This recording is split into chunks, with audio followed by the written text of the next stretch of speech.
to go? All right, cool. All right, so we're gonna open the guard and we're gonna go to our single underpass here, right? This is one of the fundamental passes in Jiu-Jitsu. So initially, I'm in Daniel's closed guard. One of the things I wanna do when I'm starting to do these fundamental passes is I wanna make sure that he's not just gonna sit up on me and completely break my posture. So if Daniel can sit up freely like this, he can engage legs, he can grab onto my collar or my head or whatever, start pulling me down. Boom, he has control over me, right? This is gonna make breaking his guard considerably more difficult. So I wanna have specific hand position. The hand positioning that I'm gonna have on this is gonna be one hand, if it's in the gi, either on the belt or below the belt. The belt moves a little bit sometimes, so I would actually prefer, given the option, to grab either his gi, his lapel down here at the bottom, or onto his pant waist right here, because both these just don't move as much. Now, the belt is the most common grip you're gonna get because it's an easy grip to get, right? So, belt's fine too, just be aware it might move a little bit. You have your belt grip, then your other hand is gonna grab both lapels, and it's gonna grab them, and it's gonna put your hand flat down into the guy's chest.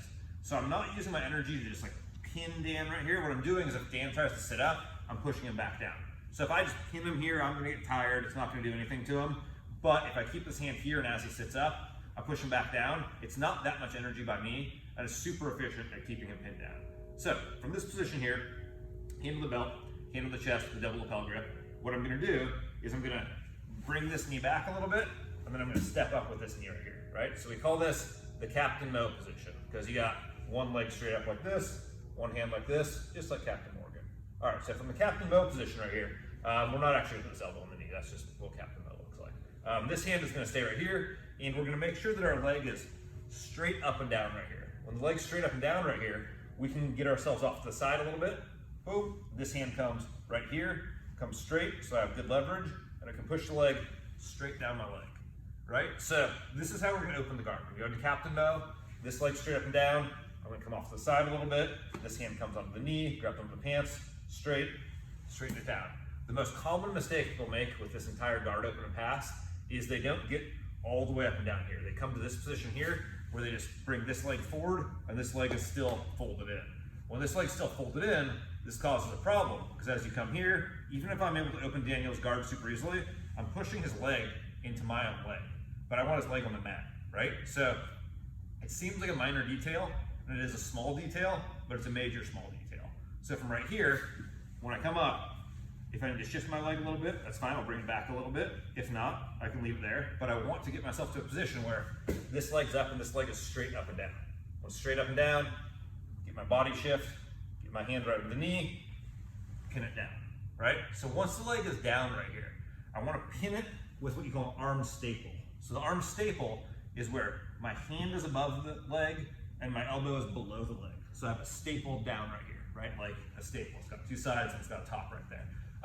If you don't leg staple, there's two issues. If your arm is entirely above the leg, boom, Dan's just gonna reclose the guard, right? The guard's reclosed. If my arm is below the leg, Dan is gonna put me in a triangle. Ooh, triangle choke right there, super bad position to be in. So as I come down here, I'm gonna pin it down into an arm staple.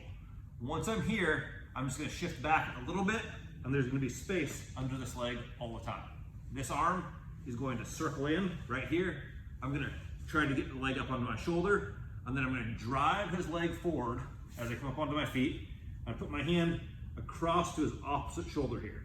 From here, if Dan tries to triangle me, I have so much leverage right here, he's either not gonna be able to close it, or there's just no way he's gonna finish it. I can get this arm ripped back, shift to the side, and I'm gonna end up inside control right there.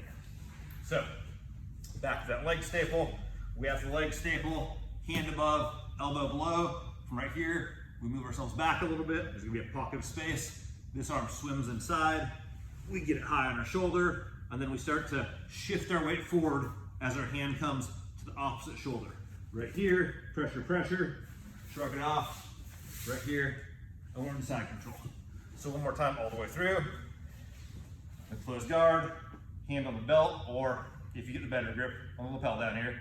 As Dan tries to sit up, I keep him flat, keep him flat, keep him flat. When he relaxes a little bit, I'm gonna shift this leg back, step all the way up into the Captain Mo position. This leg is straight up and down, shift my body weight to the side, arm comes straight here, push all the way down my leg. Once it's all the way down my leg staple, hand above, elbow below, shift back, hand comes into the space, keep that leg high on my shoulder, shift my weight forward as I come across the shoulder, let it drop off, as I shrug my shoulder, and move into side control. That's a single underpass.